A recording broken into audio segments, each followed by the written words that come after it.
প্রিয় দর্শক, আসসালামু আলাইকুম। আমি খন্দকার জুয়েল ইমাম। ফিশ কিং এয়ারেটরের পক্ষ থেকে জানাই আন্তরিক শুভেচ্ছা ও অভিনন্দন। আপনারা জানেন আমরা সমগ্র বাংলাদেশব্যাপী এয়ারেটর বিক্রি করি এবং আমদানি করি। আমাদের একটি চায়নার অত্যন্ত সুন্দর এবং মানসম্পন্ন গুরুত্বপূর্ণ একটি কোম্পানি আমাদের ফিশ কিং এয়ারেটর। এটা চায়নার নিবন্ধিত এবং ইন্টার ওয়ার্ল্ড থিঙ্কিংয়ের একটি ব্র্যান্ড। সেই মেশিনগুলো আমরা বাংলাদেশে আমদানি করা সক্ষম হয়েছে আমাদের, এটা আল্লাহর কাছে আমরা সৌভাগ্যবান মনে করি এবং আমরা শুকরিয়া আদায় করি। আমি আজকে যে টপিকের উপর ভিডিওটা ধারণ করছি সেটা হলো, এখন চলছে শীতের বিদায়ী সময়, জানুয়ারির 20 তারিখ 2026। এই শীতকালীন শেষের দিকে আমাদের পুকুরের যে বিভিন্ন জুম, বিভিন্ন যে ব্লুম, বিভিন্ন যে অর্গানিজম, বিভিন্ন নষ্ট খাবার, বিভিন্ন কিছুর কারণে পানিতে অনেক ভার হয়ে থাকার কারণে পুকুরের পানিতে যে ব্যাকটেরিয়াল ইনফেকশন এবং ভাইরাল ইনফেকশন হওয়ার সম্ভাবনা অত্যন্ত বেশি থাকে।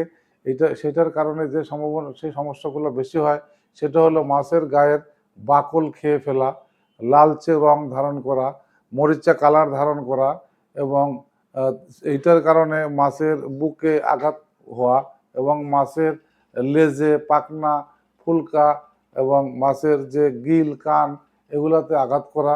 এবং যে সমস্ত ভাইদের ক্যাটফিশ মাছ আছে, যেমন ট্যাংরা, পাবদা, শিং, মাগুর, তারা কিন্তু মাটি স্তরের মাছ এবং তারা মাটিতেই কিন্তু স্বয়ংসম্পন্নভাবে জীবনযাপন করে। এগুলো সব মাছের জন্যই কিন্তু একটি ভয়াবহ ক্ষতিকর বিষয়। এইটা থেকে পরিত্রাণ পাওয়ার যে বিষয়গুলো, সেগুলো হলো যে আপনারা যারা এখনও মাছ চাষের আধুনিকায়ন চিন্তা করছেন না, এয়ারেটর পুকুরে লাগাচ্ছেন না এবং এয়ারেটর না লাগানোর কারণে পানির যে ইকোসিস্টেমিটিটা, পানিতে যে রেসওয়েটা, পানিতে যে বর্জ্যগুলোকে কিউরিং করা এবং পানিকে যে সুন্দরভাবে পিউরিফিকেশন করা এবং পানিতে মাছের যে বসবাসের মানে আবাসন ব্যবস্থাপনাটাকে স্মুথ রাখা, সুন্দর সঠিকভাবে রাখা, এগুলো কিন্তু একজন চাষির জন্য অত্যন্ত ভাবনীয় এবং গুরুত্বপূর্ণ বিষয়।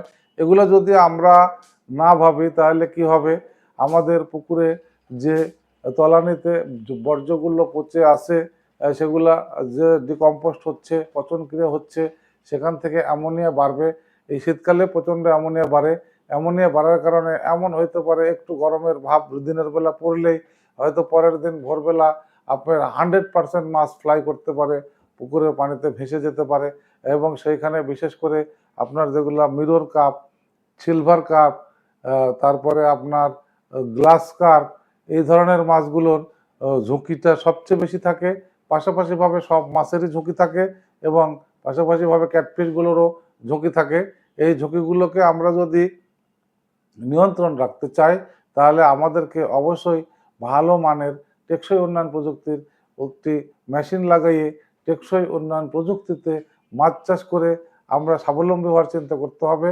এবং আমাদের প্রতিটি পুকুরে কিছু ডোজ আছে, যেগুলো আপনার চুন লবণ, আপনার পটাশিয়াম পারম্যাঙ্গানেট, কপার সালফেট, এগুলার মাসিক পরিচর্যা হিসেবে কিছু ডোজ করা প্রয়োজন, যেগুলো যদি আমরা না করতে পারি তাহলে আমরা 100% ঝুঁকির মুখে আছি। কারণ মাছ চাষ এখন একটা স্বপ্ন, মাছ চাষ এখন একটা কর্মযোগ্য, মাছ চাষ এখন একটা চাষির হৃদয়ের একটা স্পন্দন, যেটাকে ধারণ করে তাদের মনের তৃপ্তি আসে, মেন্টাল স্যাটিসফ্যাকশন আসে। এবং এটাকে যদি আমরা সফলতার দ্বার প্রান্তে আমাদের প্রযুক্তি অনুযায়ী নিয়ে যেতে পারি তাহলে হবে আমাদের সময়ের চ্যালেঞ্জ।